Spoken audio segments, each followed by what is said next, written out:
I wanted to be the first to reach out to any software engineers who had the skill set that I was looking for. Now, as you'll see in this actual screenshot that I took the Tuesday after Labor Day this year, 955 CPAs joined LinkedIn on that Monday that we all head off for work on Labor Day weekend. So that gives me some very interesting intel as I approach CPAs, for example, that week following Labor Day. I mean, obviously, they've had some time off of work. They're probably doing a little introspection and figuring it's a good time to put themselves on LinkedIn. 955 CPAs. So you can use this data in a variety of ways. Now, even though I was being creative using, certain filters like recently joined, I was still getting adjusted to a new geography and a new industry. And so there was a very steep learning curve. And as I learned, I made mistakes. And one of the biggest mistakes I made was that I was sourcing for keywords. Now, at Google, I was looking for software engineers who could write code in Java and Python and sometimes C++. plus plus. So it was very easy to lift those words from a job description and simply drop them into a search string.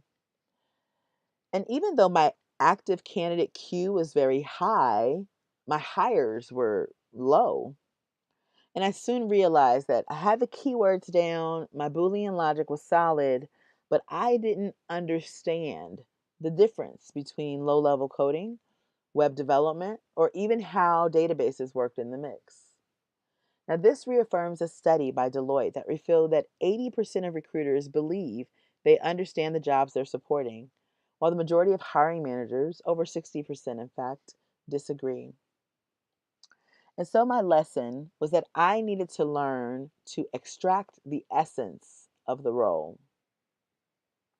And to do this, I needed to shift from a keyword centric lift and drop approach to a more comprehension centric approach where I would extract the meaning and expand on my own understanding. Now, let me break this down for you a little bit further. In this spreadsheet, what I'd like you to focus on more than anything else is the white space. Okay, so less about the words, more about the white space. On the left, you have a keyword centric approach where I'm simply lifting phrases from a job description and dropping them into a search engine. Whereas on the right, this comprehension centric approach requires that I do something to add to my understanding. So that could be reading an article, listening to a podcast, watching a YouTube video, or even having a conversation with another recruiter on my team who supported this role. And from that 10 to 15 minutes of research, I'm looking to expand my understanding and the language of the role. So now this one phrase on the left, music discovery, that you see in the upper quadrant, can now be extracted and expanded into so many more words now.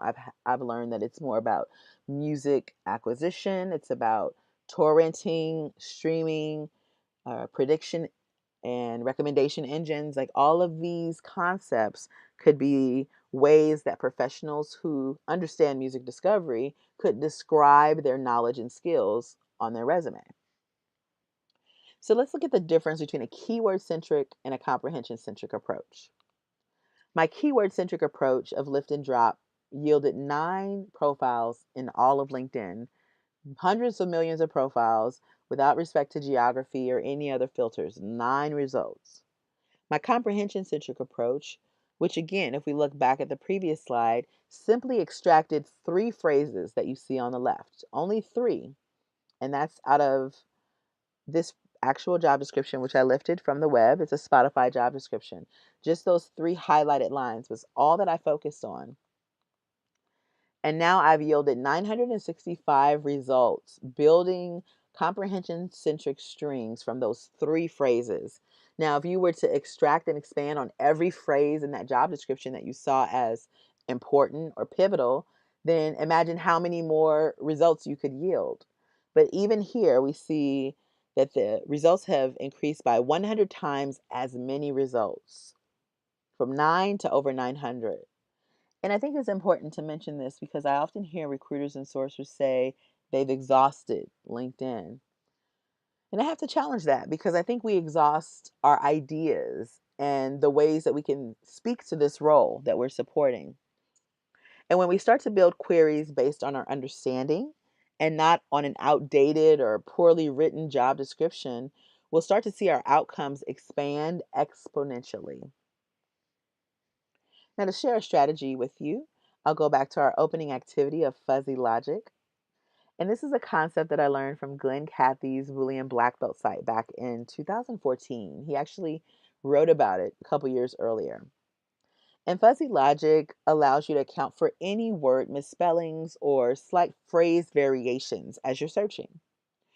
So in this example, I'm not looking for misspellings as we did in the intro, but I'm actually looking for just abbreviated titles. So I took two titles, engineer and manager, and you'll see that I found 10,000 engineers who did not spell out their title. They simply wrote it as ENGR. And I found almost 200,000 managers who simply identified as MGR in their title and not the full word manager. And so I understand that these data sets are very large and you will have to whittle them down based on your criteria. But they are relatively untapped pools of candidates that your peers won't discover, especially if they're using that lift and drop method of sourcing. So, what that means for you is a slight competitive edge and some fresh leads, and really just a fun way to spice up a search.